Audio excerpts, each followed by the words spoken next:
Hey everybody, my name's Josh and I'm the guy behind Vault of the Void, and today I want to do something a little bit different. I want to do a little bit of a development blog, I guess. It's something that I want to try and do sort of moving into this new year, where I can showcase some of the stuff which is coming up in the next patch.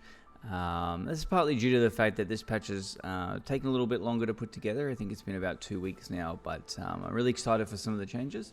So I will dive in and show you what we got coming.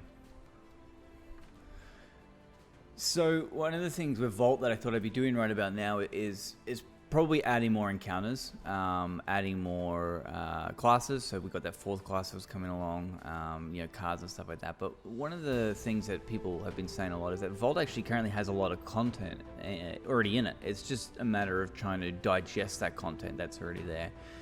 It can be a bit verbose. There's the tooltips that can be a little bit overwhelming and stuff like that. So I really wanted to focus on that, especially in this patch. So really sort of focusing in on trying to make all that content be more digestible, more passable.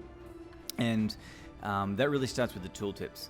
The tooltip system itself, I can't really get rid of the tooltips, but there is obviously a big case where a lot of them were sort of way too wordy. I think combo would start with an introduction like, combo, yes, well, combo does blah, blah, blah, blah, blah, but now it's been completely sort of trimmed down. Most tooltips, I think, have been reduced to a maximum 2 lines, so I'm pretty happy with that. But what tended to happen was that when you would mouse over a card or an enemy, there would just, even if there's 4 or 5, it's just white text, blue heading. So one of the things that I've tried to do here, you can see in this latest patch, is to try and break down the tooltips with more iconography and more colors as well.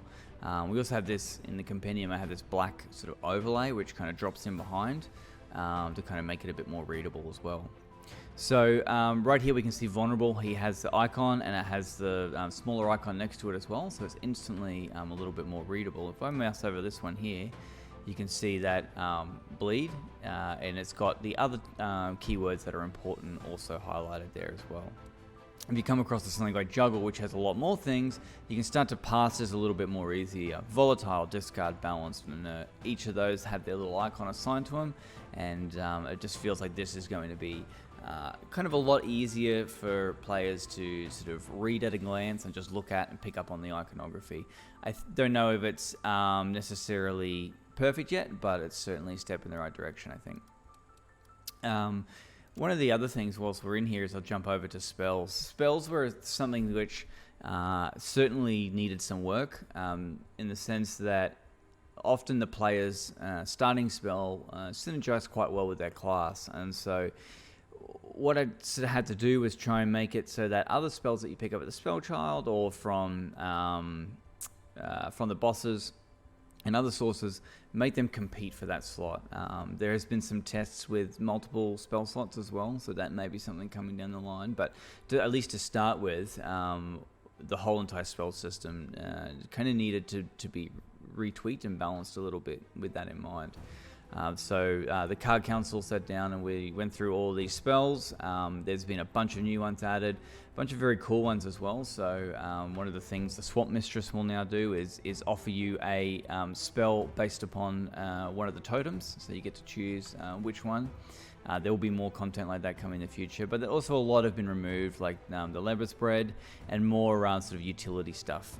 So weapon switch, sift, draw, discard. So you can see again, this is using the new tooltip system which has been rewritten, and it makes it a lot easier to pass as well. Weeded Out, I think, is one of the new ones. Sedate, Apply Slow too. So a lot of sort of just generalist spells that are in there, and then obviously getting a buff on a lot of the boss spells as well, the ones that needed it.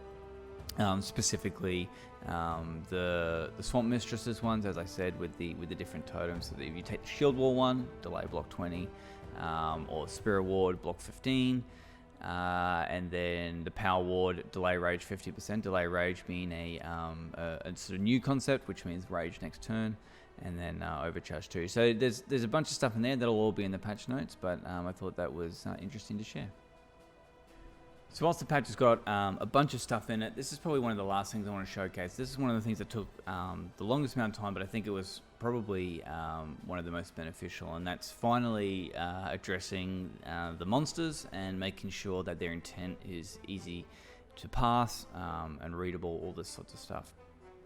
This started with re-exporting and redoing all the monster artwork. So originally it all had the names baked into the art, which obviously wasn't good, especially for things like translation. So I finally sort of moved that over, re-exported everything. You can see now that the that dead icon is now removed, that little red icon, and you'll see where that shows up now as well.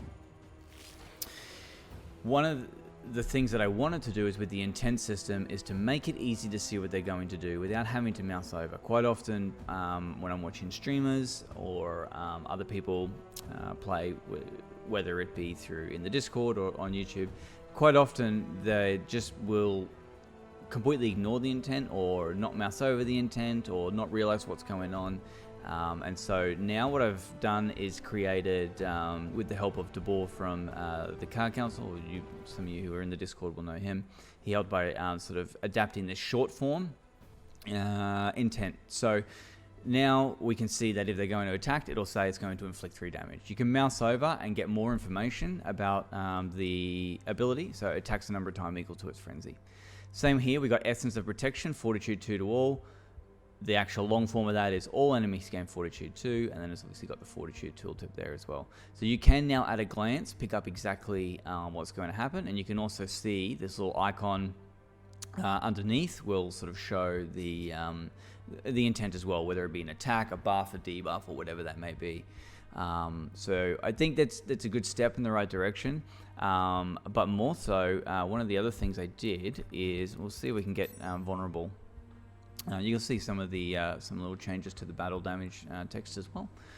But one of the things is when you moused over an enemy and it had a collection of debuffs on it, you would often find yourself being extremely overwhelmed with like a wall of information. And so the change that I've made here is that to view the vulnerable in his debuffs, you mouse over vulnerable, whereas when you mouse over the card itself, it's not going to list all those debuffs on it. So it's not just going to overwhelm you with text.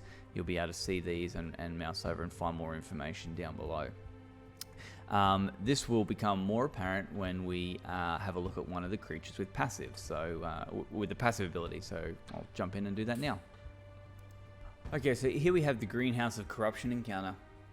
And this is an example of how the passives will look now.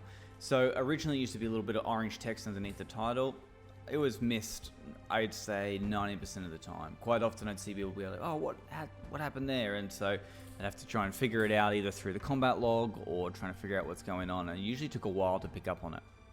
Now passives won't show on the card. They actually just appear as a buffs or a debuff icon. I feel like that's a lot more intuitive, and suddenly when you load in, you're like, oh, something's on this creature already, so it's going to be a lot easier to figure out. When you mouse over the passive, it'll tell you exactly what it does.